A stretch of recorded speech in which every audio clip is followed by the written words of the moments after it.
In this demo, we'll show how we use type chart and agent cache to drive automation for web crosswords, a popular canvas with many different presentations.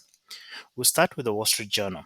So a user can interact with a personal assistant and ask things such as, what is the clue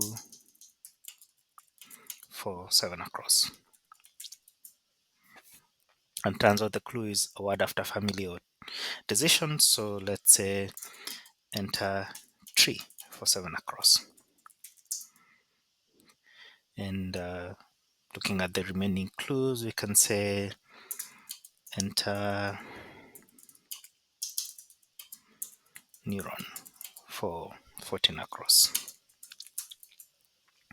And so with the personal assistant and kind of a chat interface, they can control automation of a web page. Now let's switch to a different one, and let's see the New York Times crossword. Notice that the layout for this is actually different, but the interaction model will be the same. So you can ask here, let's see, enter peer 1 for 15 across. And again, notice that the interaction is pretty fast. And we can further go and look at another crossword, the Denver Post, and see, well, here let's enter Boca for 5 across. Notice again that the layout of the Denver Post crossword is different. And so what we've shown is the same, behind the scenes is actually the same automation code running, but the more important thing is that the user interaction is consistent and they're interacting with many different websites that have different layouts and behind the scenes different HTML. The traditional approach for web automation is that developers will go and write code specific to the HTML layouts. So they'll anticipate that HTML will, like, nodes will be at particular positions. And that automation tends to be fragile because if the page layout changes, then the automation needs to be rewritten. That is even more challenging in the case of crossword, because if you are to code against like this layout for today, you'd know that 5 across is a particular position. But in tomorrow's crossword, there may not be a 5 across. It might be only a 5 down clue. And so this presents challenges to making robust automation. Further, the idea of being able to have that automation run across sites, as we showed, is challenging because the layouts of the different crosswords are different, and the underlying implementations are also vastly different. So in the case of the Denver Post, for example, this grid is implemented as an HTML table, whereas in this case, this is a set of divs that are positioned using CSS. And so again, robustness is a big challenge. Our realization that helped us with this was that in the past, we've used LLMs with structured prompts to translate from loose user utterances to very precise intents. And we are doing that here still. So in the case of user utterance, for example, whatever the user said as a command, we are including in the prompt to the model that this should be mapped to these precise commands: enter text or get clue value. And these are cacheable in our agent cache, which you can kind of observe in here because of the Roadrunner icon. The other thing we did was to create a schema for the page.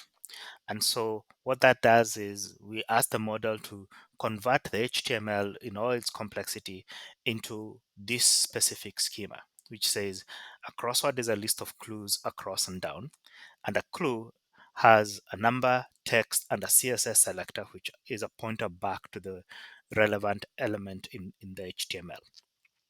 And so the hundreds of lines of HTML are translated into a precise schema for us. And then that allows our action handler to be very straightforward when we are responding to a user message like enter text, um, what we really do is we say, okay, we already know the selector because we got that uh, from the schema. And so we just need to click on the selector and enter text. And so our automation is only keying off of the values in the schema. And so it's very robust. If the page HTML changes, then we are relying on the model to convert that HTML back into the schema, which is a task that models have proven to be good at. And also, if new layouts, if people change the underlying frameworks of the web page, but at the end of the day, a crossword will still have to have clues for, across and down, and each of the clues will have to have a number text and a selector. So this makes us future proof. In this demo, we will show how we can use a consistent logical and physical schema to drive automation across multiple e-commerce sites. In particular, we will try to find some AA batteries. So let's see how this works for the Home Depot site.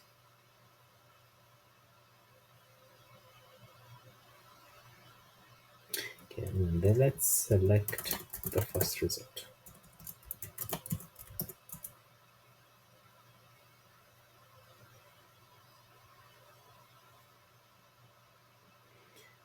And let's add these to my shopping cart.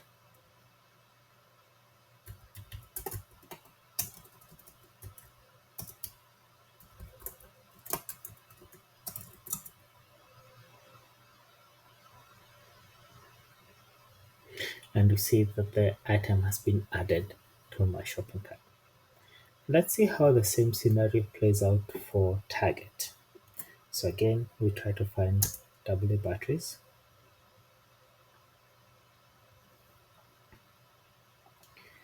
and select the first result.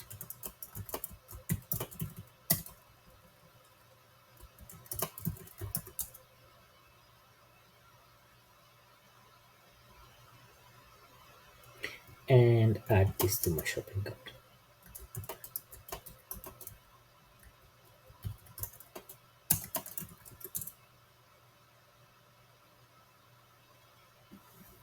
Cool. And now let's see how this works for Walmart. Let's try to find AA batteries.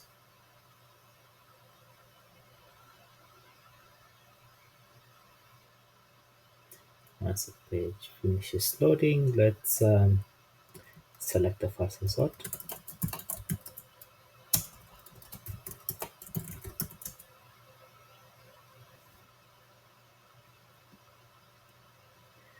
And once it finishes loading, let's add this to my shopping cart.